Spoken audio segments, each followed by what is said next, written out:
بسم اللہ والصلاة والسلام علی رسول اللہ اما بعد۔ یہ صفحہ نمبر ہے 266 اور 268، آیت نمبر ہے 152۔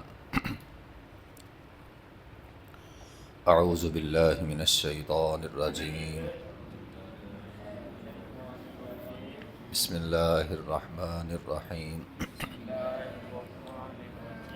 ولا تقربوا مال الیتیم الا باللتی ہی احسن حتی یبلغ اشدہ واوفوا الکیل والمیزان بالقسط لا نکلف نفسا الا وسعها وَإِذَا قُلْتُمْ فَاعْدِلُوا وَلَوْ كَانَ ذَا قُرْبَى وَبِعَهْدِ اللَّهِ أَوْفُوا ذَلِكُمْ وَصَّاكُمْ بِهِ لَعَلَّكُمْ تَذَكَّرُونَ۔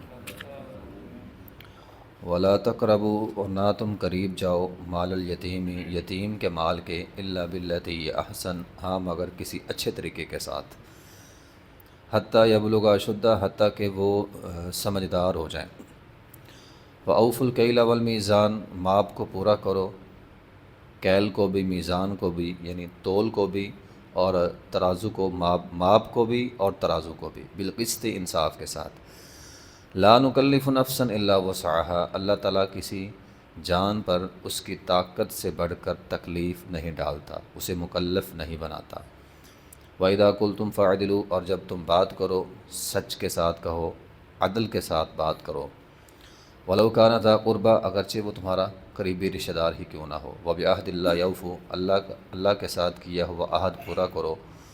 ذَلِكُمْ وَصَّاكُمْ، یہ وصیت ہے تمہیں، بھی اس کے ذریعے، لعلکم تذکرون، شاید کہ تم نصیحت حاصل کرو۔ تو اللہ تعالیٰ نے بات ارشاد فرمائی، کل کے سبق میں ہم نے پڑھا کہ جو چیزیں اللہ تعالیٰ نے حکم دی ہیں، کچھ چیزیں کل ہم نے پڑھی اور کچھ چیزیں آج ہیں۔ ان میں سے پہلی چیز ہے ولا تقربوا مال الیتیم، یتیم کے مال کے قریب بھی نہیں جانا۔ جس طرح کہا نا زنا کے قریب نہ جاؤ، اسی طرح کہا یتیم کے مال کے قریب نہ جاؤ، یعنی ایسے ہیلے راستے تلاش کرنا جس سے یتیم کا مال جو ہے وہ کھایا جا سکے، تو یہ منع ہے۔ الا باللتی ہی احسن، ہاں مگر جو اچھا طریقہ ہو۔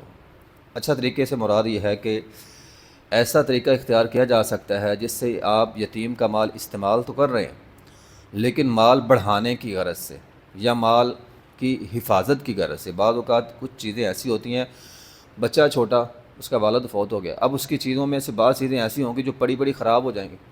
اگر وہ 10-15 سال پڑی رہیں گے تو خراب ہو جائیں۔ کوئی مشین ہے، کوئی گاڑی ہے، ٹھیک ہے، آپ کہیں کہ میں نے تو ہاتھ نہیں لگانا، لیکن 15 سال تک جب گاڑی پڑی رہے گی وہ خراب ہو جائے گی۔ تو الا باللتی ہی احسن، تو اچھے طریقے کے ساتھ اس گاڑی کا استعمال ہو سکتا ہے، اس کا منافع جو ہے آپ یتیم کے کھاتے میں ڈالیں، تاکہ گاڑی کی حفاظت بھی ہو گئی اور یتیم کے مال میں اضافہ بھی ہو گیا، اس کی حفاظت بھی ہوگی اور اضافہ بھی ہو گیا۔ تو اس طرح یتیم کے مال کی وہ چیزیں یا اس کے مال کو بڑھانے کی نیت سے کہ یہ مال ہے، یہ تھوڑا ہے، اگر میں اس کا استعمال کروں یہ بڑھ جائے گا، تو کسی اچھے طریقے کے ساتھ یتیم کو فائدہ پہنچانے کی غرض سے آپ یتیم کے مال کو ہاتھ لگا سکتے ہیں۔ یا پھر آپ اتنے صاحب ثروت نہیں ہے، یتیم کے پاس مال زیادہ ہے، آپ یتیم کے بچے پر، اس کی تعلیم پر، اس کی تربیت پر، اس کے جو ہے وہ غذا کے اوپر اسی کے مال میں سے اٹھا کے آپ خرچ کر سکتے ہیں، اسے اچھی تعلیم دلوا سکتے ہیں۔ تو یہ الا باللتی ہی احسن کے تحت جو ہے وہ آتا ہے۔ پھر اگر تو قرآن کا یہ مسئلہ ہے، بندہ اگر غنی ہے، خود صاحب ثروت ہے، تو یتیم کی جو کفالت کر رہا ہے اس میں سے مزدوری نہ لے، بے لوس اس کی خدمت کرے۔ ومن کان غنیا فلیستعفف، قرآن کہتا ہے کہ اگر تم غنی ہو پھر یتیم کے مال میں سے کچھ بھی نہیں لے سکتے۔ لیکن ومن کان فقیرا فلیأکل بالمعروف، اگر تم فقیر ہو، مثال کے طور پر جس طرح میں نے گاڑی کی بات کی ہے، تو اگر ایک بندہ خود بیچارہ معذور ہے، مزدور ہے، ٹھیک ہے، تو یتیم کے مال کی وہ گاڑی چلائے اور اپنی مزدوری لے، اپنا حصہ بھی لے یتیم کا حصہ یتیم کو دے۔ کوئی بھی چیز ہے یتیم کی اگر اس نے استعمال کرنی ہے وہ کرے، مزدور اس کی حفاظت کرنی ہے تو اس میں سے اپنی مزدوری جو ہے وہ لے سکتا ہے۔ تو فقیر بندہ، کمزور بندہ اپنی مزدوری جو ہے وہ لے سکتا ہے، البتہ جو غنی ہے وہ مزدوری نہیں لے گا۔ حتیٰ یبلغ اشدہ، حتیٰ کہ وہ اشدہ کہتے ہیں ویسے تو بلوغت کی عمر کو، لیکن یہاں سے مراد ہے وہ سمجھدار ہو جائے۔ صرف عمر کا بڑھ جانا کافی نہیں ہے، 13-14 سال کا ہونا کافی نہیں ہے، اسے سمجھ بوجھ بھی ہو کہ وہ جس طرح کا مال ہے اس کی وہ حفاظت بھی کر سکتا ہے کہ نہیں، کیونکہ قرآن کے ایک مقام پہ آیا ہے وَابْتَلُوا الْيَتَامَىٰ حَتَّىٰ إِذَا بَلَغُوا النِّكَاحَ فَإِنْ آنَسْتُم مِّنْهُمْ رُشْدًا فَادْفَعُوا إِلَيْهِمْ أَمْوَالَهُمْ، جب تک ان کے اندر رشد نہیں آتا، سمجھداری نہیں آتی، ان کا مال ان کے سپرد نہ کرو۔ ہاں رشد آ جائے، سمجھداری آ جائے، انہیں پہچان ہو جائے یہ ہمارا مال ہے، ہم نے اس کی حفاظت کرنی ہے، تو پھر آپ اسے اس کا مال جو ہے وہ اس کے سپرد کر دیں۔ اسی طرح قرآن کا ایک مسئلہ یہ بھی ہے وَآتُوا الْيَتَامَىٰ أَمْوَالَهُمْ وَلَا تَتَبَدَّلُوا الْخَبِيثَ بِالطَّيِّبِ۔ اب ہوتا کیا ہے کہ ایک بچہ یتیم ہے، ٹھیک ہے، اس کا تایا ہے، اس کا چاچا ہے، تو اس کے حصے میں اچھی چیز ہے، تو بندہ کیا کہتا ہے وہ اچھی چیز اپنے پاس رکھ لیتا ہے، نکمی اس کو دے دیتا ہے، وہ تو بچہ ہے، اس نے تو بولنا ہی نہیں ہے، تو یہ غلط ہے۔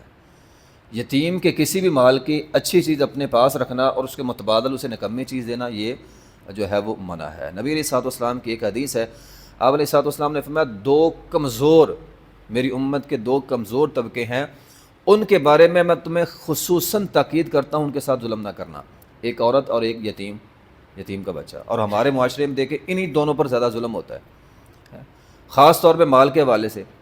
عورت ہے تو اسے پتہ ہے میں نے اپنا حصہ چھوڑنا ہی چھوڑنا ہے، ایک ذہن ہے ایز اے معاشرہ بنا دیا گیا ہے، بھائی کہے نہ کہے عورت نے اپنا حصہ چھوڑنا ہی چھوڑنا ہے۔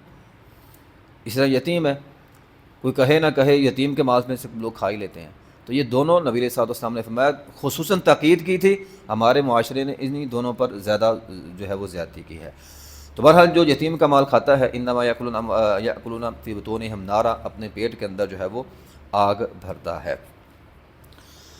آگے اس کے ہے وَأَوْفُوا الْكَيْلَ وَالْمِيزَانَ بِالْقِسْطِ۔ یہ دیکھیں جو ہمارے معاشرے کی برائیاں ہیں نا، یہ وہ برائیاں ہیں کہ جو معاشرے کا ناسور بن چکی ہیں۔ ماب تول میں کمی کرنا، لینے دینے کے پیمانے الگ، یہ معاشرے کا ناسور بن چکا ہے۔ دیکھیے قوم شعیب پہ اللہ نے 3 عذاب بھیجے تھے، جرم کیا تھا؟ ماب تول میں کمی، ٹھیک ہے، زلزلہ آیا، آگ آئی، چیخ آئی، قوم تباہ ہو گئی۔ ایک حدیث میں ہے نبی علیہ الصلوۃ والسلام نے فرمایا وَلَمْ يَنْقُصُوا الْمِكْيَالَ وَالْمِيزَانَ إِلَّا أُخِذُوا بِالسِّنِينَ وَشِدَّةِ الْمَعُونَةِ وَجَوَارِ السُّلْطَانِ عَلَيْهِمْ۔ اللہ 3 عذاب بھیجتا ہے ماب تول میں کمی کرنے والوں کے لیے، اور آج آپ دیکھیں یہ تینوں عذاب ہمارے اوپر مسلط ہے۔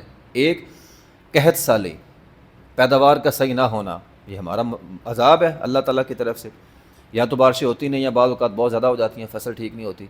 دوسرا فرمایا سخت مشقت، مزدوری، آپ دیکھ لیں معاشرے میں سخت مشقت ہے، مزدوری بہت سخت ہے۔ اور نمبر 3 فرمایا ظالم حکمران۔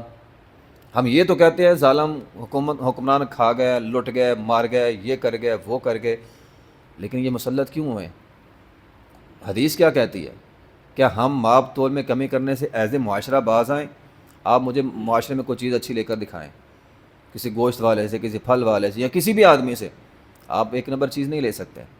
تو جب ہمارے اندر ماب تول میں کمی ہمارے رگوں کے اندر بھری ہوئی ہے تو پھر ظالم حکمران مسلط ہوں گے۔ پھر ہم یہ تانا نہ دیں کہ ہم پر ظالم حکمران ہے، ٹیکس لگاتے ہیں، ظلم کرتے ہیں، یہ کرتے ہیں، فلاں کرتے ہیں، بھئی انہوں نے کرنا ہے، قصور ہمارا کیا ہے کہ ہم ماب تول میں کمی کرتے ہیں، اور جب ماب تول میں کمی ہو اللہ ظالم حکمران مسلط کر دیتا ہے۔ تو بہرحال لا نکلف نفسا الا وسعها، یہ ہے کہ اللہ تعالیٰ فرماتے ہیں کسی جان پر ہم اس کی جان سے بڑھ کر سختی نہیں ڈالتے ہیں۔ اب یہ ہے کہ ایک بندے نے ترازو رکھا ہے، اپنی طرف سے وہ ماب تول میں پورا کرتا ہے، باقی انسان ہے کمی بیشی ہو جاتی ہے، تو اللہ تعالیٰ فرماتے ہیں وہ اللہ تعالیٰ جو ہے وہ کمی بیشی معاف کر دے گا۔ وَإِذَا قُلْتُمْ فَاعْدِلُوا، بات کرو تو انصاف کی، وَلَوْ كَانَ ذَا قُرْبَىٰ، یہ بات بڑی اہم ہے۔ بعض اوقات مسئلہ یہ ہوتا ہے جو اپنا قریبی ہوتا ہے نا، اس کے تحت بندہ ڈول جاتا ہے، یہ میرا بھائی، یہ عزیز رشتہ دار ہے، اب قصور تو اس کا ہے لیکن ہم سپورٹ کرتے ہیں، میرا بچہ غلط نہیں ہو سکتا، میرا بھائی، میرا رشتہ دار، یہ نہیں، میرا اپنا خاندان والا ہے، ہم اس کی سپورٹ کرتے ہیں، تو یہ غلط ہے۔ اللہ نے خصوصاً کہا ہے کہ قریبی رشتہ دار ہو، چونکہ ہم سپورٹ کرتے ہیں تو یہ غلط ہے۔ اور پھر عدل کے اندر ایک ہوتا ہے زبان کے ساتھ ساتھ دینا، ایک ہوتا ہے دل کے ساتھ۔ ایک بندہ مثال کے طور پر میں اس کو یہ کہہ سکتا ہوں کہ ایک بندہ ہے، آپ کا دوست ہے، 2-4 آپ کے دوست ہیں، ایک دوست کے بارے میں آپ کے دل میں بغض ہے مثال کے طور پر، اب وہ جتنی مرضی بات آپ کو سچی کہہ لے، آپ نے یقین ہی کو نہیں کرنا۔ اور ایک بندہ آپ کا چاہنے والا، آپ اسے پسند کرتے ہیں، وہ جو مرضی آپ کو کہتا جائے، آپ سمعنا و اطعنا، آپ یقین ہی کریں گے، ٹھیک ہوتا نا۔ تو ہمارے معاشرے میں یہ بھی مسئلہ ہے، جس کو ہم آسان لفظوں میں جی حضوری کہتے تھے۔ جو بندہ پسند ہے اس کے نام کی جی حضوری ہے، وہ جو مرضی کہہ دے ٹھیک ہے، سچ ہے، اپنا ہے، بس ٹھیک ہے۔ لیکن قرآن کہتا ہے نہیں، ولو کانا ذا قربا، خصوصاً کہا ہے کہ قریبی رشتہ داروں کے معاملے میں چونکہ انسان کمزور پڑ جاتا ہے، تو خاص طور پہ کہا قریبی رشتہ دار ہے، بات کرنی ہے، عدل والی کرنی ہے۔ اگر اس کا قصور ہے، اس نے جرم کیا ہے، خواہ اپنی اولاد ہی کیوں نہ ہو، اس کا اعتراف بندے کو جو ہے وہ کرنا چاہیے۔ وَبِعَهْدِ اللَّهِ أَوْفُوا، اللہ کا عہد جو ہے وہ پورا کرو۔ یعنی اللہ کا عہد کیا ہے؟ اس میں بہت ساری چیزیں آ جاتی ہیں۔ ایک تو اطاعت اللہ کی کرنی ہے، عہد الست، شرک نہیں کرنا۔ پھر اللہ کے نام پر کیا ہوا عہد، کاروباری اگر عہد ہے، اللہ کو آپ گواہ بنا کے کسی کے ساتھ کاروباری عہد کرتے ہیں، اس کو پورا کرنا ہے۔ نظر و نیاز ہے، اس کو پورا کرنا ہے۔ عہد نکاح، یہ بھی اللہ کے نام پہ ہوتا ہے، تو اس کو بھی پورا کرنا ہے۔